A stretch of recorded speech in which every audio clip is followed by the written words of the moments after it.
C programming యొక్క ప్రాథమిక నిర్మాణ బ్లాకుల గురించి ఇప్పుడు తెలుసుకుందాం. సరే, ఈరోజు మన ప్రయాణం ఎలా సాగుతుందో ఒకసారి చూద్దాం. అసలు ఒక కోడ్ కంప్యూటర్తో ఎలా మాట్లాడుతుంది? అనుకున్నదానికంటే ఇది చాలా సులభం. ఒక భాష నేర్చుకుంటున్నట్లు అనుకుందాం. పేర్లు, స్టోరేజ్ మరియు యాక్షన్స్ ఈ మూడింటితోనే మొదలవుతుంది. మన మొదటి బిల్డింగ్ బ్లాక్ ఐడెంటిఫైయర్. సింపుల్గా చెప్పాలంటే ఇది ఒక పేరు అంతే. ఐడెంటిఫైయర్స్ ఎందుకంటే కోడ్లోని వేర్వేరు భాగాలను గుర్తించడానికి ఇవి లేబుల్స్లా పనిచేస్తాయి. అయితే ఈ పేర్లు పెట్టడానికి కొన్ని చాలా సింపుల్ రూల్స్ ఉన్నాయి, చూసారా? సరే, పేర్లు పెట్టేశాం. ఇప్పుడు ఆ పేర్లకు సమాచారాన్ని దాచుకోవడానికి ఒక చోటు కావాలి కదా?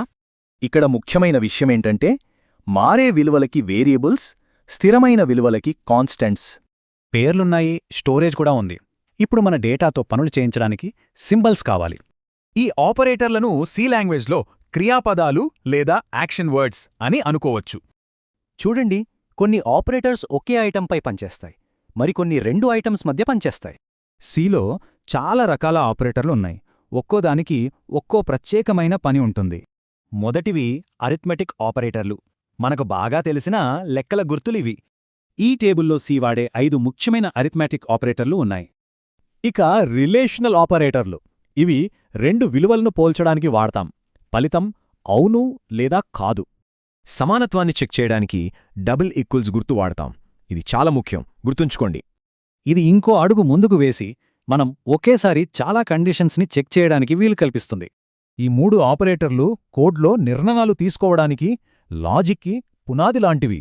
ఇప్పుడు మనం డేటాను మన వేరియబుల్స్లోకి ఎలా పెట్టాలో చూద్దాం.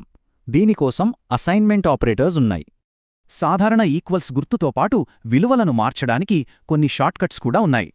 సో మొత్తం ప్రాసెస్ను ఈ 3 సింపుల్ స్టెప్స్లో చూడొచ్చు. ఈ ఒక్క లైన్లోనే చూడండి, ఒక ఐడెంటిఫైయర్, ఒక వేరియబుల్, ఇంకా 2 ఆపరేటర్లు కలిసి ఉన్నాయి.